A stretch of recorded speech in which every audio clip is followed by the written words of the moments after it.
गज़ा में यहूदी फ़ौज ने किया एक और कत्लेआम, 250 फ़लस्तीनी शहीद, दर्जनों ज़ख्मी, आधे घंटे में 35 हमले।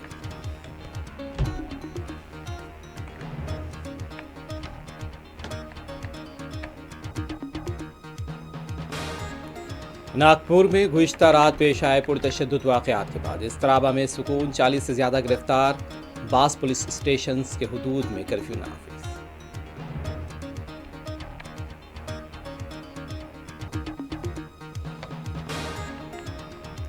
बीजेपी जो चाहती है वही हो रहा है, वज़ीर आला फडणवीस इस्तीफा दें, अपोजिशन का रद्द-ए-अमल।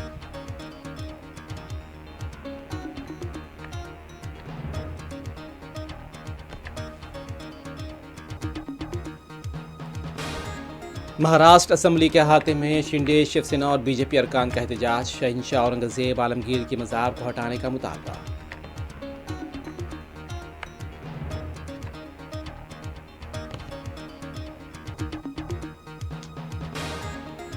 प्रियंका गांधी स्कूटी के वादे को याद करें, तेलंगाना काउंसिल के अहाते में बीआरएस पार्टी का एहतजाज।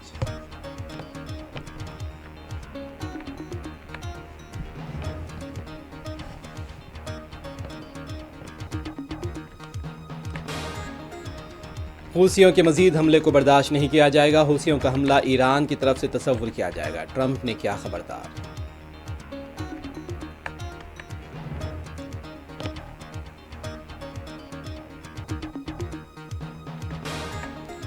रूस के साथ अमन मुआहदा होने की सूरत में यूक्रेन को अमन फौज फराहम करने के लिए तैयार, बरतानवी वज़ीर आज़म का ऐलान।